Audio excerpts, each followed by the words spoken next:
Bismillahirrahmanirrahim. Assalamualaikum warahmatullahi wabarakatuh. Perkenalkan, nama saya Elis, mahasiswi STAI Yamisa Soreang, semester 4 PAIC tahun 2022. Di sini saya akan membahas tentang desain, evaluasi, dan remedial untuk memenuhi tugas mata kuliah perencanaan pengajaran PAI. Baik, langsung saja. Pengertian desain evaluasi. Evaluasi pembelajaran adalah proses untuk mendapatkan data dan informasi yang diperlukan dalam menentukan sejauh mana dan bagaimana pembelajaran yang telah berjalan agar dapat membuat penilaian dan perbaikan yang dibutuhkan untuk memaksimalkan hasilnya. Desain evaluasi adalah suatu kondisi dan prosedur yang diciptakan oleh evaluator untuk mengumpulkan data. Fungsi evaluasi. Di sini ada 4 macam fungsi evaluasi. Pertama, fungsi formatif. Fungsi formatif yaitu untuk memberikan umpan balik kepada guru sebagai dasar untuk memperbaiki proses pembelajaran dan mengadakan program remedial jika diperlukan bagi peserta didik. Kedua, fungsi sumatif, yaitu menentukan nilai kemajuan atau hasil belajar peserta didik dalam mata pelajaran tertentu, sebagai bahan untuk memberikan laporan kepada berbagai pihak, penentuan kenaikan kelas dan penentuan lulus tidaknya peserta didik. Ketiga, fungsi diagnostik, yaitu untuk memahami latar belakang meliputi latar psikologis, fisik, dan lingkungan peserta didik yang mengalami kesulitan belajar, yang hasilnya dapat digunakan sebagai dasar dalam memecahkan kesulitan-kesulitan tersebut. Keempat, fungsi penempatan, yaitu menempatkan peserta didik dalam situasi pembelajaran yang tepat, misalnya dalam menentukan program spesialisasi sesuai dengan tingkat kemampuan peserta didik. Selanjutnya, pengertian remedial. Remedial teaching atau pengajaran perbaikan merupakan pengajaran yang berfungsi menolong anak didik untuk dapat mencapai hasil yang diharapkan. Pembelajaran remedial bersifat khusus karena disesuaikan dengan karakteristik kesulitan belajar yang dihadapi anak didik. Layanan ini diberikan kepada peserta didik untuk memperbaiki prestasi belajarnya sehingga mencapai kriteria ketuntasan yang ditetapkan. Kegiatan ini ditujukan untuk membantu siswa yang mengalami kesulitan dalam menguasai materi pelajaran. Tujuan remedial. Di sini ada 5 tujuan remedial. Pertama, agar siswa memahami dan mengenali dirinya khususnya yang menyangkut prestasi belajar. Kedua, memperbaiki atau mengubah cara belajar ke arah yang lebih baik. Ketiga, memilih materi dan fasilitas belajar secara tepat untuk mengatasi kesulitan belajarnya. Keempat, mengembangkan sikap-sikap dan kebiasaan baru yang dapat mendorong tercapainya hasil belajar yang baik. Terakhir, menyelesaikan dan melaksanakan tugas-tugas belajar yang diberikan kepadanya dengan benar dan baik. Fungsi remedial. Menurut Kunandar 2007, terdapat 6 fungsi pembelajaran remedial, yaitu: pertama, fungsi korektif, yaitu melalui pembelajaran remedial dapat dilakukan pembetulan atau perbaikan terhadap hal-hal yang dipandang belum memenuhi apa yang diharapkan dalam keseluruhan proses pembelajaran.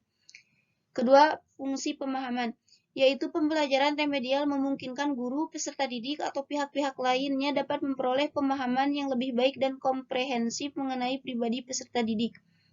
Ketiga, fungsi pengayaan, yaitu pembelajaran remedial akan dapat memperkaya proses pembelajaran sehingga materi yang tidak disampaikan dalam pembelajaran reguler dapat diperoleh melalui pembelajaran remedial. Keempat, fungsi penyesuaian, yaitu pembelajaran remedial dapat membentuk peserta didik untuk bisa beradaptasi atau menyesuaikan diri dengan lingkungannya. Artinya, peserta didik dapat belajar sesuai dengan kemampuannya sehingga peluang untuk mencapai hasil yang lebih baik semakin besar. Kelima, fungsi akselerasi, yaitu dengan pembelajaran remedial dapat diperoleh hasil belajar yang lebih baik dengan menggunakan waktu yang efektif dan efisien. Dengan kata lain, dapat mempercepat proses pembelajaran baik dari waktu maupun materi. Terakhir, fungsi terapeutik, yaitu secara langsung atau tidak langsung, pembelajaran remedial dapat menyembuhkan atau memperbaiki kondisi-kondisi kepribadian peserta didik yang diperkirakan menunjukkan adanya penyimpangan.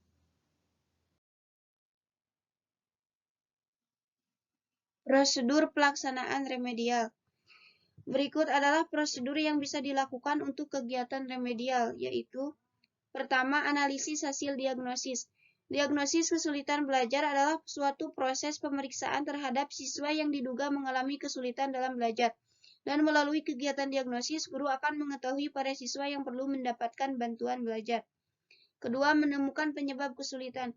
Sebelum kita merancang kegiatan remedial, terlebih dahulu kita harus mengetahui mengapa siswa yang mengalami kesulitan dalam mencapai kompetensi yang diharapkan atau menguasai materi pelajaran. Faktor penyebab kesulitan ini harus diidentifikasi oleh guru karena gejala kesulitan yang ditunjukkan oleh siswa dapat ditimbulkan oleh sebab yang berbeda. Selanjutnya, menyusun rencana kegiatan remedial.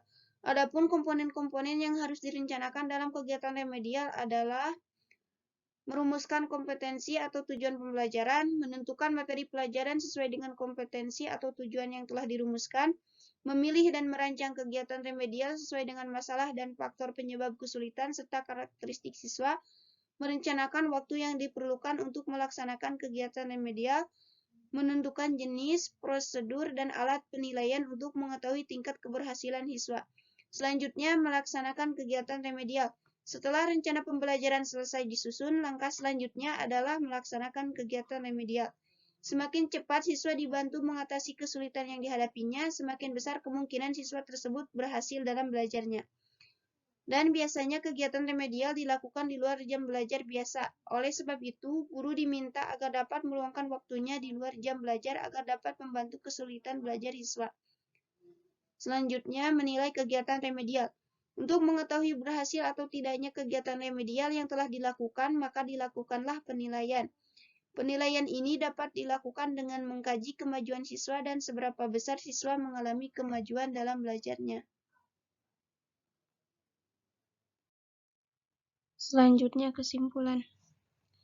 Evaluasi pembelajaran adalah proses untuk mendapatkan data dan informasi yang diperlukan dalam menentukan sejauh mana dan bagaimana pembelajaran yang telah berjalan agar dapat membuat penilaian dan perbaikan yang dibutuhkan untuk memaksimalkan hasilnya.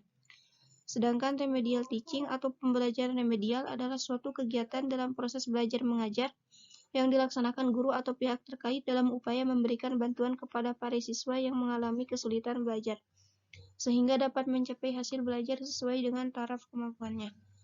Adapun langkah-langkah yang harus dilakukan guru dalam melaksanakan kegiatan remedial yaitu: pertama, diagnosis kesulitan belajar, kedua, menemukan penyebab kesulitan, ketiga, menyusun rencana kegiatan remedial, keempat, melaksanakan kegiatan remedial, dan terakhir, kelima, menilai kegiatan remedial.